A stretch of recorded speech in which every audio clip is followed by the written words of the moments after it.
The conference room on Earth's orbital station fell silent when the alien message finished playing. Commander Hyunwoo stood at the head of the table, his face pale. Around him sat Earth's top military officials, and none of them looked happy. "Play it again," someone said. The holographic display flickered to life. A massive alien appeared, his skin dark purple and covered in ritual scars. This was Warlord Thakmor of the Vraxian Empire, and his voice rumbled through the speakers like distant thunder. "The Kepler system belongs to the Vraxian Empire by right of discovery. Humanity's claim is rejected. According to galactic law, we demand trial by combat. Send your champion to Olympus Prime Station in 30 days. My battle serpent Shakar will be waiting." The hologram showed the creature briefly. It was enormous, easily 40 feet long, with black scales that seemed to absorb light. Its mouth held rows of teeth like daggers, and its 6 eyes glowed with predatory intelligence. The recording showed it tearing through a steel wall like paper. 200 victories, said Ambassador Subin quietly. She was Earth's representative to the Galactic Council, and she had seen what these battle serpents could do. "Sakar has never lost, not once. What happens if we refuse the challenge?" asked a general. "The Galactic Council will give the system to the Vraxians automatically," Subin replied. "And Earth will be marked as cowards. No one will trade with us. No one will respect our claims to any territory. We might as well give up on space exploration entirely." Hyunwoo slammed his hand on the table. "The Kepler system has 3,000 human colonists. Mining families, scientists, children, we can't just abandon them." "Then we need a champion," Subin said. "Someone who can fight that thing and win." "With what?" another officer demanded. "That creature is bioengineered for combat. It regenerates damage. Its blood is acidic. It's been trained to kill since birth. We don't have anything like that." The room erupted into arguments. Some wanted to send their best soldiers. Others suggested robots or drones, though those were against the combat rules. A few quietly suggested that maybe they should just give up the system. Hyunwoo listened to them all, and then he thought about his daughter. She was 7 years old and wanted to be a space explorer when she grew up. What kind of galaxy would she inherit if humans were too afraid to fight for their place in it? "There has to be someone," he said. "Someone unconventional. Someone who knows how to survive." A junior officer raised her hand hesitantly. "Sir, there was that incident 3 months ago. The pirate attack on the Saturn supply route." Hyunwoo nodded slowly. He remembered. A small crew of miners had been attacked by raiders who wanted their cargo. The miners had fought back with mining equipment and improvised weapons. One man in particular had stood out. "Find me everything on Captain Daeho," Hyunwoo ordered. 2 days later, Hyunwoo traveled to the asteroid belt beyond Saturn. The mining station was small and industrial, nothing fancy. Workers in patched-up suits moved cargo containers, while automated drones cut into spinning rocks of ice and metal. He found Daeho in Bay 7, working on a massive plasma chainsaw.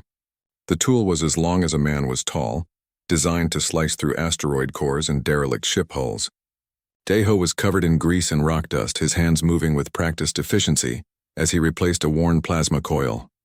"Captain Daeho?" Hyunwoo called out. Daeho didn't look up. "If you're here about the safety inspection, the paperwork is filed. If you're here about the union dispute, talk to my crew boss. If you're here to sell me something, I'm not interested. I'm here to offer you a job." "Got a job. Mining pays well enough." Hyunwoo stepped closer. "This one pays better, and it could save 3,000 lives." That got Daeho's attention. He set down his tools and finally looked at the commander. Daeho was in his late 30s, with the weathered look of someone who had spent years in hard vacuum. His eyes were sharp and calculating. "I'm listening." Hyunwoo explained everything. The Vraxian challenge, the battle serpent, the Kepler system and the families who lived there. He showed Daeho the footage of Sakar in combat, tearing through opponents like they were made of paper. Daeho watched it all without expression. When it finished, he was quiet for a long moment. "Why me?" he finally asked. "Because you survived a pirate attack with nothing but mining tools and quick thinking. Because you're not military, which means you don't fight by standard rules. Because everyone else I've asked has refused or told me it's impossible." Hyunwoo paused. "And because the Kepler system has a mining colony run by someone named Jiwoo. I believe she's your sister." Daeho's jaw tightened. Jiwoo had moved to Kepler 3 years ago with her husband and 2 kids. She sent him messages every week about how beautiful the system was, how rich the asteroids were, how her children loved the low gravity. If I say no, Deho asked, then I find someone else. But I don't think I'll find anyone better. Deho looked at his plasma chainsaw, then back at the hologram of the battle serpent. Everyone else saw an impossible fight. But Deho had spent 15 years cutting things apart for a living. He knew materials. He knew weak points. He knew that everything, no matter how tough, could be broken if you hit it in the right place with the right tool. I'll do it, he said. But I fight my way. I use my own equipment. No military dress uniforms. No ceremonial nonsense. I go in as I am. Done, Hyunwoo said immediately. The next 3 weeks were a blur. Deho was brought to a training facility where experts tried to teach him about Vraxian culture and combat rules.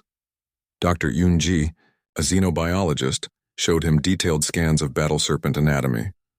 The scales are nearly impenetrable, she explained, pointing at the holographic model. But there are gaps at the joints.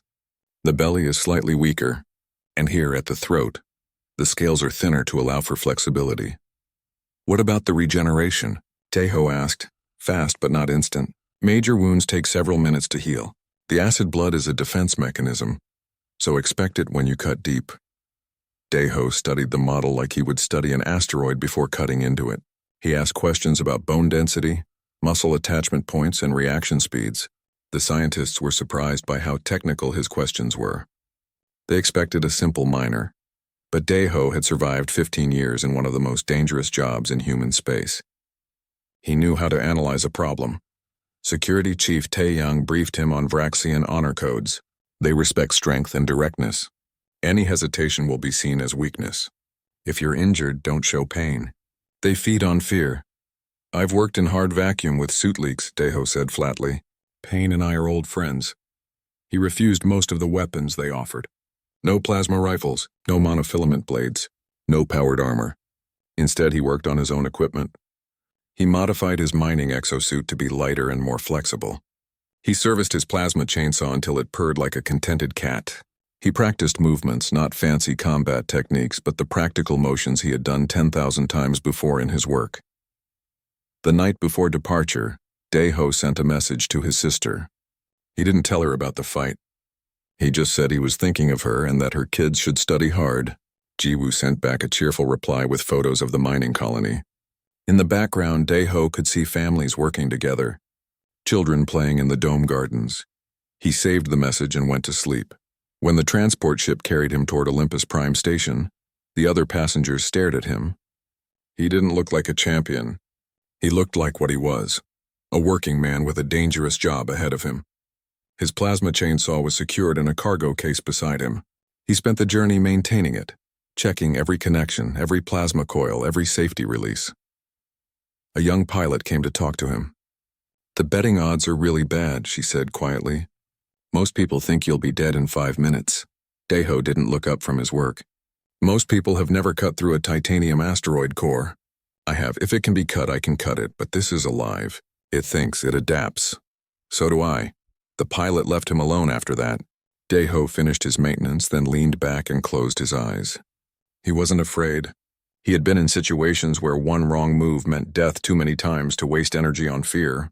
Instead, he visualized the fight ahead, considering angles and approaches, treating the battle serpent like a particularly dangerous salvage operation.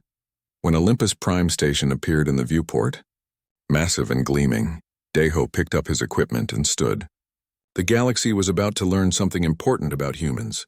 They might not have bioengineered monsters or centuries of warrior tradition, but they had something else. They had people who solved impossible problems every single day and called it work. Olympus Prime Station was unlike anything Deho had ever seen. The structure floated in neutral space, built by a dozen species working together. It was enormous, easily the size of a small moon, covered in docking ports and observation decks. Ships from across the galaxy crowded around it, their designs ranging from elegant curves to brutal geometric shapes. The transport docked in Bay 47. When the airlock opened, Deho was hit by a wave of sound and strange smells. The station was full of aliens. Tall ones, short ones, ones that floated, ones that crawled. He saw beings made of crystal chatting with slug-like creatures. A group of what looked like mobile plants swayed past him, their translator devices chirping in a dozen languages. Ambassador Subin was waiting for him. She looked stressed, her formal diplomatic robes slightly wrinkled. "Captain Deho, thank you for coming." "Didn't have much choice," Deho replied, adjusting the strap on his equipment case. "The arena is this way. The ceremony begins in 2 hours." She hesitated. "You should know that the entire station is buzzing about this. The Vraxians arrived yesterday with a full honor guard. They've been making speeches about human weakness. Let them talk." As they walked through the corridors, Deho noticed aliens stopping to stare at him. Some pointed. Others made sounds that their translators rendered as laughter. He heard fragments of conversation. "That's the human champion. He looks so small. What's that primitive tool he's carrying? I give him 2 minutes against Sakar." Deho ignored them all. He had spent years working in the belt where reputation meant nothing, and results meant everything. Words were just noise. What mattered was what happened in the arena. Subin led him to a preparation chamber. It was a small room with basic facilities. A place to store equipment, a medical scanner, a rest area. Through a massive window, Deho could see the arena itself. It was a dome easily 300 meters across, with strange patterns on the floor that probably indicated terrain modification systems. "The Vraxians are in the opposite chamber," Subin explained. "You won't see them until the ceremony begins." Deho set down his equipment case and opened it. Inside, his plasma chainsaw gleamed under the chamber lights. He had painted it himself years ago, simple gray with yellow warning stripes, industrial, practical, honest. "Are you nervous?" Subin asked quietly. "Always am before a dangerous job. Keeps me sharp." He began his pre-operation check, testing the chainsaw's weight distribution and power cell charge. "This isn't a job, Captain. This is combat to the death. It's all the same. Something needs cutting, I cut it. Something needs fixing, I fix it. Something needs fighting, I fight it." He looked at her directly. "You're nervous enough for both of us, Ambassador. Maybe you should rest." Subin laughed despite herself. "I'll try." An hour later, a chime sounded throughout the station. The ceremony was beginning. Deho stood, lifted his chainsaw, and slung it over his shoulder. He wore his modified mining exosuit, nothing fancy. The armor plating was scarred from years of asteroid debris impacts. His helmet was clipped to his belt. "It's time," Subin said. They walked through corridors filled with spectators. Thousands of aliens had come to watch. Screens throughout the station showed the empty arena from multiple angles. Deho could hear commentators in various languages, all saying essentially the same thing. The human was about to die. The arena entrance was a massive archway. On the opposite side, Deho could see the Vraxian entrance. As he stepped through, the crowd noise became deafening. The arena floor was currently configured as flat terrain with good visibility. Deho walked to the center, his boots clicking on the strange metallic surface. He could see thousands of aliens in the observation galleries above, their faces pressed against transparent barriers. Then the Vraxians entered. First came the honor guards, 12 warriors in elaborate armor carrying ceremonial weapons. They formed 2 lines, and between them walked Warlord Thakmor himself. He was massive, easily 8 feet tall, his purple skin marked with ritual scars. His armor was polished to a mirror shine, and on his face was an expression of absolute confidence. Behind him came Battle Mistress Gorsha, carrying a golden chain. At the end of that chain was Sakar. The battle serpent moved like liquid death. Its black scales reflected the arena lights in rainbow patterns. Each of its 6 eyes swiveled independently, taking in every detail. Its mouth was slightly open, showing teeth that could bite through steel. The creature was barely restrained, muscles coiled and ready. When the Vraxians reached the center of the arena, they stopped. Thakmor looked at Deho, and his expression shifted from confidence to confusion. He said something in his own language, and his translator device caught up a moment later. "This is the human champion? This small creature in work clothes?" Deho said nothing. He just stood there, chainsaw resting on his shoulder, meeting the warlord's gaze steadily. A new figure appeared, floating down from the observation gallery. This was Combat Arbiter Kelthos, a crystalline being that refracted light in dizzying patterns. Its voice came from everywhere and nowhere at once. "Representatives of the Vraxian Empire and humanity, you are here to settle the territorial dispute over the Kepler system, according to galactic law. Do you both accept the terms of trial by combat?" "The Vraxian Empire accepts," Thakmor declared. "Earth accepts," Deho said simply. "The rules are as follows," Kelthos continued. Combat continues until one champion yields, dies, or is unable to continue. No outside interference is permitted. Champions may use any weapons they brought. The arena terrain will shift every 10 minutes to test adaptability. Are these terms understood? Both champions confirmed. Thakmor stepped forward, speaking loud enough for the entire arena to hear. For 600 cycles, the Vraxian Empire has dominated through strength. Our battle serpents are bred for perfection, trained for victory, and undefeated in honorable combat. Shakar has killed 200 opponents and never been wounded. Today, humans will learn their place in the cosmic order. Today, they will learn that soft species do not deserve the resources they claim. The crowd cheered. The Vraxians roared approval. Betting odds scrolled across a dozen screens, all heavily favoring the battle serpent. Daeho waited for the noise to die down. Then he spoke in Korean, letting his translator device convert it for the galaxy. I've spent 15 years cutting through things in space. Asteroids, ship hulls, debris fields. Some of it was harder than others, but it all came apart eventually. He shifted his chainsaw slightly and the power cell hummed to life. I don't care about your traditions or your honor or your undefeated record. I care about getting this job done so I can go home. Let's start. Thakmor's expression darkened. He had expected fear, pleading, or at least some show of respect. This human showed nothing but mild impatience, like a worker waiting for a delayed shipment. You will regret your disrespect, the warlord growled. He handed Sakar's chain to Gorsha and stepped back. Show them my perfect weapon. Show them what happens to those who challenge the Vraxian Empire. Kelthos floated upward out of the combat zone. Champions, take your positions. Daeho planted his feet and brought the chainsaw down into a ready position. The plasma blade wasn't active yet, but his thumb rested on the trigger. He had calculated distances, angles, and approach vectors. The serpent was fast and strong, but it was also predictable. Animals, even smart ones, followed patterns. Thakmor moved to the edge of the arena. Gorsha released the chain. Zakar uncoiled like a spring, its body extending to full length. The creature lifted its head, all 6 eyes focusing on Daeho. It made a sound somewhere between a hiss and a roar, showing every one of its killing teeth. The crowd held its breath. Begin, Kelthos announced. For a heartbeat, nothing happened. The serpent studied the human. The human studied the serpent. 2 predators measuring each other. Then Sakar charged. The battle serpent moved faster than anything that size should be able to move. It crossed 30 meters in seconds, its body flowing across the arena floor like dark water, its mouth opened wide, going for a killing bite. Daeho didn't run. He had faced explosive decompression, meteor impacts, and equipment failures. He knew panic got you killed. Instead, he did what he had done 1,000 times before. He waited for the exact right moment, then moved. He stepped to the side, a precise shift that took him just out of the serpent's bite range. At the same time, his thumb pressed the trigger. The plasma chainsaw roared to life, its blade glowing white-hot. Daeho swung in a brutal upward arc, catching Sakar along its armored flank as the creature passed. The chainsaw bit into the scales with a sound like tearing metal. Sparks flew. The smell of burning flesh filled the arena. Zakar screamed. The crowd went silent. The battle serpent twisted away, leaving a trail of acid blood that hissed and smoked where it hit the arena floor. There was a gash along its side, not deep but visible. Black blood oozed from the wound. For the first time in its life, Sakar had been hurt.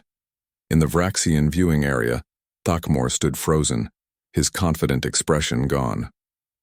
Gorsha grabbed his arm, saying something urgent in their language. In the human viewing area, Commander Hyunwoo and Dr. Yunji watched with wide eyes. He cut it, Yunji whispered. He actually cut it. Shakar circled Daeho slowly, all 6 eyes locked on the human. The wound on its flank was already beginning to close, the regenerative biology working to repair the damage. But the creature had learned something important. This prey had claws. Daeho kept his chainsaw ready, the plasma blade humming steadily. He watched the serpent's movements, cataloging patterns. It favored its left side slightly when turning. The right rear leg had a small hesitation in its step. These were the details that mattered when cutting through difficult materials, and he treated the serpent like the most dangerous material he had ever faced. The battle serpent feinted left, then lunged right. Daeho was already moving, having recognized the tell in the creature's shoulder muscles. He ducked under a swipe from its tail and brought the chainsaw down in a diagonal cut across the serpent's back leg. More sparks. More screaming. More acid blood spraying across the arena floor. Zakar retreated again, now favoring that injured leg. In the observation galleries, the crowd was no longer laughing. Aliens who had bet heavily on a quick Vraxian victory were starting to look nervous. The terrain will now shift, Kelthos announced. The arena floor rippled and changed. The flat surface broke apart, reforming into a field of ice and low gravity. The temperature dropped rapidly, and Deho's breath formed clouds in front of his face. His magnetic boots automatically adjusted, increasing power to keep him stable on the slippery surface. The serpent adapted faster. Its claws found purchase in the ice, and the cold seemed to invigorate it rather than slow it down. Zakar moved across the frozen terrain with renewed confidence. This was a problem. In the low gravity and on ice, Deho's mobility was compromised. His exosuit was designed for industrial work in normal environments, not combat in extreme conditions. The serpent had the advantage now. Zakar seemed to realize this too. It began moving faster, using the ice to slide and accelerate. It came at Deho from multiple angles, forcing him to constantly adjust his position. Each movement was difficult, his boots struggling to maintain grip. The creature's tail whipped out, catching Deho across the chest. The impact threw him backward, and he slid across the ice before his boots finally caught hold. His exosuit absorbed most of the impact, but he felt ribs creak. Before he could fully recover, Zakar opened its mouth and spat. A glob of acid flew through the air, aiming for Deho's head. He rolled aside at the last second, and the acid splattered against the ice behind him, melting through in seconds. In the human viewing area, Dr. Yunji grabbed Commander Hyunwoo's arm. He's in trouble. The low gravity is limiting his movement, and that acid is lethal. Come on, Deho, Hyunwoo muttered. Think, Deho was thinking. The ice was a problem, but every problem had a solution. The serpent was faster here, but it was also more confident. Overconfidence created mistakes. He noticed cracks in the ice where the acid had melted through. He noticed how the low gravity made the serpent's lunges more powerful but harder to control.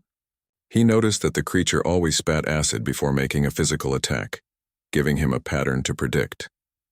Deho began moving deliberately toward a section of particularly broken ice. The serpent followed, thinking it had the human trapped. Zakar circled closer, ready to finish the fight. The battle serpent lunged, claws extended. Deho waited until the last possible moment, then deactivated his magnetic boots. In the low gravity, he floated upward, and the serpent passed underneath him. While airborne, Deho reactivated the boots at maximum power, slamming himself downward onto the creature's back. He drove the chainsaw into the serpent's spine with all his weight behind it. The plasma blade cut deep. Zakar thrashed violently, throwing Deho off, but the damage was done. Acid blood poured from the wound, and the creature's rear legs stopped working properly. The spine wasn't severed, but it was damaged. The serpent screamed again, this time with a note of genuine pain and fear. It dragged itself away, trying to create distance while its regeneration worked on the critical injury. Deho landed hard on the ice, his shoulder taking the impact. He forced himself to stand, chainsaw still clutched in his hands. The weapon was overheating from sustained use, warning lights flashing on his wrist display. He had maybe 5 more minutes of maximum power before the plasma coils needed to cool. 5 minutes. That was all he had to finish this. The terrain shifted again. This time the arena transformed into a rocky canyon with normal gravity. Deho's boots found solid purchase, and he could move freely again. The serpent's spine had regenerated enough that it could use all its legs. But the creature was clearly weakened. Zakar was learning to fear this human, but it was also getting angry. The battle serpent had been bred for combat, and its instincts told it to overwhelm the opponent through sheer aggression. The creature charged again, but this time, it was different. No strategy, no calculation, just pure berserker fury. It came straight at Deho with its mouth wide open, going for a killing bite. Deho planted his feet and swung the chainsaw horizontally with everything he had. The plasma blade caught the serpent across its open mouth, cutting through teeth and jaw. The creature's momentum carried it forward, but its bite was ruined. Instead of a killing strike, the serpent crashed into Deho, knocking him down but not injuring him seriously. They both rolled apart. Deho's exosuit was covered in acid burns now, the outer layer eaten away in multiple places. His left arm had a shallow acid burn where some of the blood had splashed through a gap in the armor. The pain was sharp but manageable. He had worked through worse in the asteroid belt. Zakar was in rougher shape. Its jaw hung at an odd angle, the regeneration struggling to repair the massive damage. Acid blood pooled around it, and several of its eyes had lost their glow. The creature was still dangerous, but it was no longer the perfect killing machine that had entered the arena. In the Vraxian viewing area, Warlord Thakmor stood with his hands clenched. His honor guard stood silent behind him, their earlier confidence completely gone. Gorsha was speaking urgently, but the Warlord didn't respond. He just stared at the impossible sight of his battle serpent losing. The crowd was in chaos. Half of them were cheering for the human underdog. The other half were demanding refunds on their bets. Commentators across a dozen species were talking frantically, trying to explain how a simple human with an industrial tool was defeating a creature bred for war. Deho checked his chainsaw's power cell. 3 minutes of maximum power remaining. After that, the weapon would still work, but at reduced effectiveness. He needed to end this soon. The terrain shifted one more time. The arena became an open volcanic field with streams of glowing magma cutting across the landscape. The heat was intense, and Deho's exosuit immediately began cooling protocols. The serpent seemed uncomfortable too, its cold-blooded biology not adapted for extreme heat. But Deho saw opportunity. The magma streams created natural barriers and hazards. The arena designers had included them as obstacles, but obstacles could be weapons if you knew how to use them. Zakar charged again, though slower now. The creature was wounded, angry, and desperate to kill this human who had hurt it so badly. It moved around a magma stream, trying to corner Deho against a rock wall. Deho let himself be cornered. He stood with his back to the wall, chainsaw ready as if he had made a tactical mistake.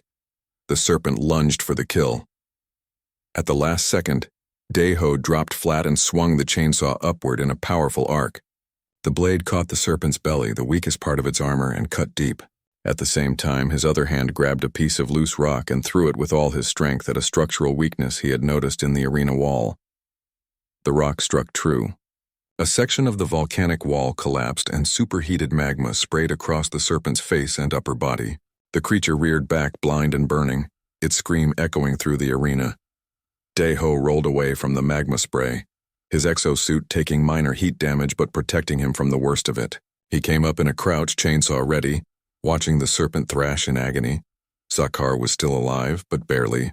Its regeneration was overwhelmed trying to heal magma burns, acid blood loss, and multiple chainsaw wounds. 4 of its 6 eyes were damaged. Its jaw still hung wrong. The creature that had been a perfect killer an hour ago was now a wounded animal running on pure instinct. But wounded animals were still dangerous. The serpent, unable to see clearly, attacked everything around it. Its tail smashed into rocks. Its claws tore at the ground. It was trying to find the human, trying to kill the thing that had hurt it so badly. Deho watched carefully, looking for the right moment. His chainsaw was down to 2 minutes of maximum power. His exosuit was barely holding together. His arm burned from acid exposure, and his ribs ached from the earlier tail strike. But he was still standing, still thinking, still calculating the best way to end this. The serpent turned in his direction, sensing more than seeing. It gathered itself for one final charge. Deho tightened his grip on the chainsaw. "All right then," he said quietly. "Let's finish this." The battle serpent charged. The human stood his ground, and the galaxy watched to see which one would survive. The terrain shifted one last time.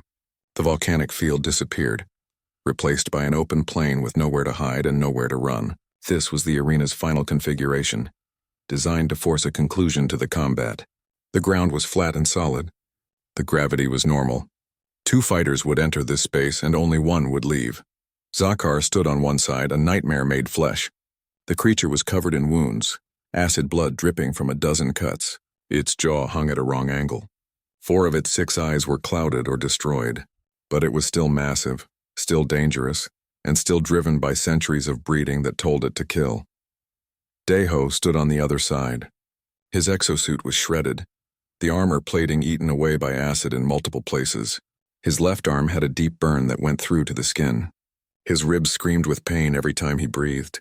The chainsaw in his hands was overheating, its power cell showing critical warnings.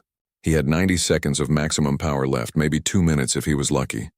The crowd had gone completely silent. Even the commentators had stopped talking. Everyone in the galaxy was watching these two figures face each other across an empty plain. In the human viewing area, Ambassador Subin had her hands pressed against the transparent barrier. Commander Hyunwoo stood beside her, his face pale. Dr. Yoonji was watching her medical scanner, which showed Daeho's vital signs. His heart rate was elevated but steady. His breathing was controlled. Whatever pain he was in, he was managing it. He can't take another hit, Yoonji whispered. His armor is gone. One more strike from that tail or those claws and he's dead. Then he better not get hit, Hyunwoo replied, though his voice was tight with worry. In the Vraxian viewing area, Warlord Thakmor stood like a statue. His honor guard had moved away from him, sensing their leader's dark mood. Battle Mistress Gorsha stood at his side, her hand resting on the Warlord's arm in a gesture of support. Zakar will win, she said quietly. The human is injured. One strike will end it, yes, Thakmor said, but his voice held no confidence. He had watched his perfect weapon be cut, burned, and wounded by a simple miner with an industrial tool. Win or lose, the legend of Zakar's invincibility was already destroyed. The entire galaxy had seen it bleed. On the arena floor, Daeho and the Serpent began moving at the same time. Zakar charged with every bit of strength it had left. The creature was running on pure instinct now, all strategy forgotten. Just the overwhelming need to kill this thing that had hurt it so badly. Its claws tore up the ground as it ran. Its damaged mouth opened as wide as it could, ready to bite down with whatever teeth remained. Daeho ran too. Not away, but toward the Serpent. Everyone in the observation galleries leaned forward. What was the human doing? Running at the battle Serpent was suicide. Had he lost his mind? But Daeho's mind had never been clearer. He had spent the entire fight learning about the Serpent. Its patterns. Its tells. Its weaknesses. He knew that when it charged straight like this, it committed fully. It couldn't dodge or change direction easily at that speed, and he knew exactly where its weak point was. The two fighters closed the distance fast. 50 meters, 30, 20. The crowd held its breath. At the last possible second, Daeho dropped into a slide. It was a move he had practiced thousands of times in the asteroid belt, sliding under broken ship sections and through tight spaces in his mining suit. He went flat on his back and let his momentum carry him forward, passing directly under the Serpent's massive body as it tried to bite where he had been. As he slid beneath the creature, Daeho brought the chainsaw up in a two-handed grip and pressed it against the Serpent's throat, the weakest point, the place where the scales were thinnest to allow flexibility. The exact spot Dr. Yoonji had shown him in the briefing. He held the trigger down at maximum power. The plasma chainsaw screamed. The Serpent screamed. Daeho gritted his teeth and kept the blade pressed into the throat even as the creature thrashed above him. Acid blood poured down, eating through what remained of his exosuit, burning his chest and shoulders. The pain was incredible, like being covered in liquid fire, but he didn't let go. 5 seconds. 10, 15. The chainsaw cut deeper, through scales, through muscle, through everything. The Serpent's thrashing became weaker. Its screams became gurgles. The acid blood stopped spraying and started pooling. 20 seconds. The power cell in the chainsaw reached its limit and shut down automatically, the plasma blade dying with a descending whine. Daeho released the weapon and rolled away from the dying creature, his body screaming with pain.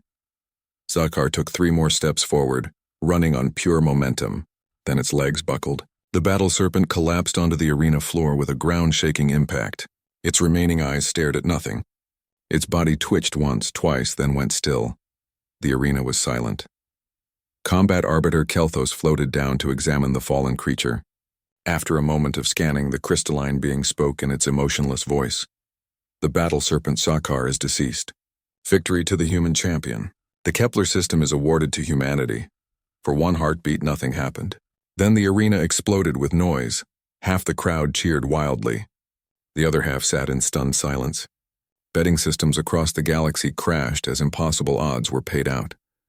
Commentators babbled in a dozen languages, trying to explain what they had just witnessed.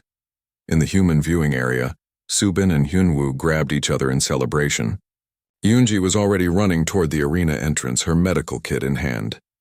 In the Vraxian viewing area, Thakmor stood frozen, staring at his fallen battle serpent. His honor guard didn't know what to do or say. In 600 cycles of Vraxian history, this had never happened. Battle serpents were invincible. They were bred to be perfect, and yet one lay dead, killed by a human with a mining tool. On the arena floor, Deho forced himself to his feet. Every part of his body hurt. The acid burns were the worst, covering his chest and shoulders where the exosuit had been eaten away. His left arm hung useless at his side. His ribs were definitely cracked now, maybe broken. But he was alive, and the serpent was not. Medical drones swooped down around him, but he waved them away for a moment. He walked slowly to where his chainsaw lay on the ground. The weapon was dead, its power cell completely drained, but it had done its job. Deho picked it up with his good hand and slung it over his shoulder out of habit. Then he turned to face the Vraxian viewing area. He couldn't see Thak more clearly through the transparent barriers, but he knew the Warlord was watching. Deho gave a simple nod of acknowledgement. Not victory celebration, not mockery. Just the gesture of one fighter to another after a hard job was done. The Warlord stood for a long moment, then returned the nod slowly. It was a small gesture, but every Vraxian in the galaxy would understand its meaning. Respect, acknowledgement of honorable combat. Dr. Yunji reached Deho along with a team of medical personnel. "We need to get you to the medical bay immediately. Those acid burns need treatment and you might have internal injuries." "I know," Deho said. His voice was rough from breathing in acid fumes. "But give me a minute." He looked up at the observation galleries where thousands of aliens watched him. Representatives from hundreds of species, all of them learning something today about humans. They had come expecting to see a slaughter. Instead, they had seen something different. They had seen a human solve a problem. The medical team carefully loaded Deho onto a transport platform. As they carried him toward the medical bay, he looked back one more time at the fallen battle serpent. It had been a magnificent creature, bred and trained for one purpose. In another situation, he might have felt sad about killing it. But today it had been a threat to his sister, to 3,000 colonists, and to humanity's place in the galaxy. So he had done what needed doing. Simple as that. As the medical bay doors closed behind him, Deho finally allowed himself to relax. The fight was over. The Kepler system was safe. Jiwoo and her family could continue their work without fear. That was what mattered. Everything else was just noise. The medical staff worked quickly to treat his injuries. The acid burns were serious but not life-threatening. The cracked ribs would heal. The arm burn would leave a scar, but full function would return in time. He had survived worse accidents in the belt. While they worked, Deho thought about his chainsaw. He would need to completely rebuild it. New power cell, new plasma coils, new cooling system. Basically, everything except the frame would need replacing. It would take weeks of careful work. He smiled despite the pain. He had nothing but time now. The fight was over and he had won. Not because he was stronger or faster or tougher than the battle serpent. He had won because he had treated it like any other difficult problem, broken it down into steps and solved it methodically with the tools available. That was the human way. Always had been, always would be. In the observation gallery, a young alien child asked their parent a question. Why did the human win? The battle serpent was so much bigger and stronger. The parent, a seasoned trader who had dealt with humans before, thought carefully before answering. Because humans are very good at breaking things that need to be broken, and that human was one of the best. Deho spent 3 days in the medical bay on Olympus Prime Station. The doctors, both human and alien, worked carefully to heal the acid burns and mend his broken ribs. The alien doctors were particularly interested in human healing capabilities. They had expected someone who took that much damage to need weeks of recovery. But Deho was already walking around by the second day. Humans are remarkably resilient, one of the crystalline doctors observed, reviewing his medical scans. Your species heals faster than most and your pain tolerance is exceptional. Comes from working dangerous jobs, Deho replied, flexing his left arm carefully. The burn scar was still visible, running from shoulder to elbow, but the arm worked. That was all that mattered. Commander Hyunwoo visited on the second day, bringing news from Earth. You're famous. The entire planet has been watching footage of the fight. There are parades being planned. The military wants to give you medals. Politicians want to meet you. Deo made a face. I don't want any of that, I know. But you should know that the Galactic Council has already approved Earth's claim to the Kepler system. The colonists are safe. Your sister sent a message, by the way. Yunwu handed over a data pad. Daeho opened the message and saw Jiwoo's face appear in a hologram. She was crying and laughing at the same time. You idiot. You didn't tell me you were fighting for the colony. I had to find out by watching the galactic news feeds with everyone else. The entire colony was gathered in the main dome watching you fight that thing. And I nearly had a heart attack 3 times. She wiped her eyes. But thank you. Thank you so much. The kids are safe. The colony is safe. I don't know how to repay you. The message ended. Daeho closed the pad and handed it back to Hyunwoo. That's all I needed to hear. There's something else, Hyunwoo said carefully. The Vraxians want to meet with you. Daeho raised an eyebrow. To challenge me again? No. Warlord Thakmor has requested a private meeting. Just him, you, and translators. Ambassador Subin thinks it's important. 2 hours later, Daeho found himself in a diplomatic chamber deep in the station. The room was designed for interspecies meetings, with adjustable furniture and atmosphere controls. Ambassador Subin stood beside him, looking nervous. Security Chief Taeyang was there too, though he had been asked to remain unarmed. The door opened and Warlord Thakmor entered. He came alone without his honor guard, wearing simple robes rather than ceremonial armor. He looked older somehow, the ritual scars on his face seeming deeper. Behind him came Battle Mistress Gorsha, her expression unreadable. Thakmor approached and stopped a respectful distance away. For a long moment he simply studied Daeho. Then he spoke in his own language, waiting for the translator to catch up. I have led the Vraxian Empire for 60 cycles. In that time, I have conquered 17 systems and defeated 43 challenges to my rule. I have bred battle serpents for 3 generations, each one stronger than the last. Shakar was my greatest achievement. I believed nothing could defeat it. He paused, his large hands clenching and unclenching.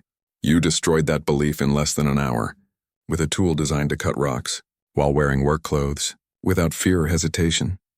I was plenty hesitant, Daeho replied, and scared. But fear doesn't get the job done. Thakmor's expression shifted slightly.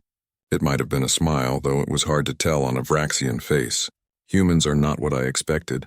For 600 cycles, my people have dominated through breeding perfect warriors. We spend generations refining our battle serpents. We follow ancient traditions of combat and honor.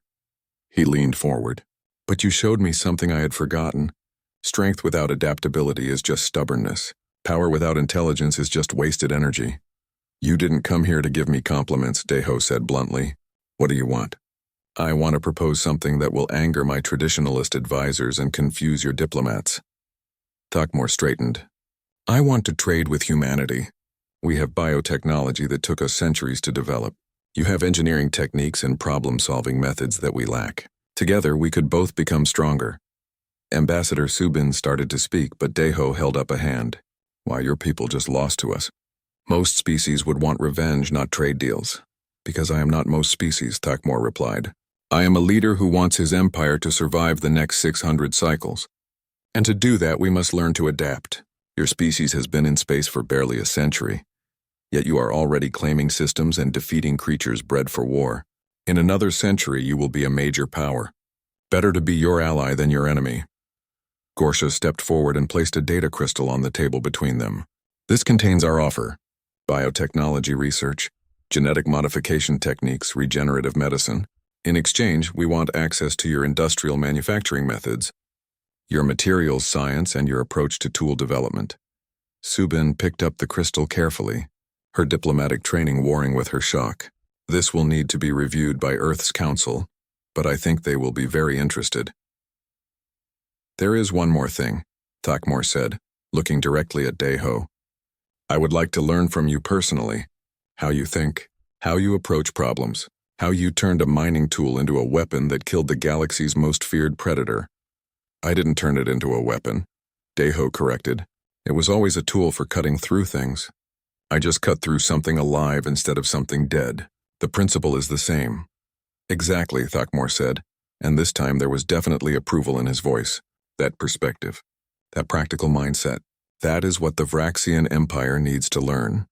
The meeting lasted another hour, with Subin and Gorsha hammering out preliminary details while Deho and Thakmor talked about more practical matters.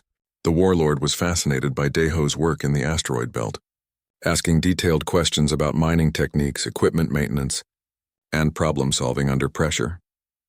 When it finally ended and the Vraxians left, Subin turned to Deho with wide eyes. "Do you understand what just happened? The Vraxian Empire is one of the oldest powers in the galaxy. They never form alliances with younger species. This could change everything for humanity." "Good," Deho said simply. "Now can I go home?" On the third day, Deho was cleared for travel. Commander Hyunwoo offered him a military escort back to Earth for the celebrations, but Deho refused. Instead, he booked passage on a commercial transport heading back to the Saturn belt. Before he left, Dr. Unji found him in the station's shopping district, where he was buying replacement parts for his chainsaw. "I wanted to give you something," she said, handing him a data pad. "Complete anatomical scans of the battle Serpent, along with my analysis of how you defeated it. I'm writing a paper on the combat applications of industrial tools. I hope you don't mind being cited extensively." "As long as I don't have to read it," Deho replied. "Academic papers make my head hurt." "Fair enough." She hesitated. "There's also a job offer in there. Earth's Defense Forces want to establish a training program. Not traditional military training, but practical survival and problem-solving courses. They want someone to teach soldiers how to think like you do. Like a miner. Like someone who treats every problem as solvable no matter how impossible it looks." Yunji smiled. "You don't have to decide now, but they're offering good pay and flexible hours. You could do it part-time and still work your mining routes." Deho took the data pad. "I'll think about it." The transport trip back to Saturn took 5 days. Deho spent most of it in the cargo bay working on his chainsaw. The frame was still good, but everything else needed replacing. He worked slowly and carefully, finding the familiar rhythm of maintenance soothing after the chaos of the arena. Other passengers would come to watch him work, asking questions about the fight. Deho answered politely but briefly. He didn't enjoy the attention. He had done a job that needed doing, and now he wanted to get back to his normal life. On the 4th day, a young woman approached him while he was installing a new power cell. She wore a mechanic's coverall and carried a plasma cutter similar to his chainsaw, though smaller. Her name was Bora, and she worked on a salvage crew. "I watched the fight probably 50 times, she said. "The way you moved, the way you positioned yourself, it was like watching someone work on a complex salvage operation." "Very precise, it was," Deho agreed. "That's exactly what it was. Can I ask you something? Everyone is saying you were so brave facing that monster. But you don't seem like you think you did anything special." Deho set down his tools and looked at her. "It needed doing, so I did it. That's not bravery, that's just work. The miners who go out every day risking decompression or equipment failure to keep the colony supplied, they're just as brave. The salvage crews who pull apart dead ships in zero-G, they're just as brave. Nobody makes holodramas about them, but they're out there solving impossible problems every single day." Bora nodded slowly. "My parents want me to apply for military service. They think there will be more conflicts now that humanity is expanding, but I want to stay in salvage." "Is that wrong?"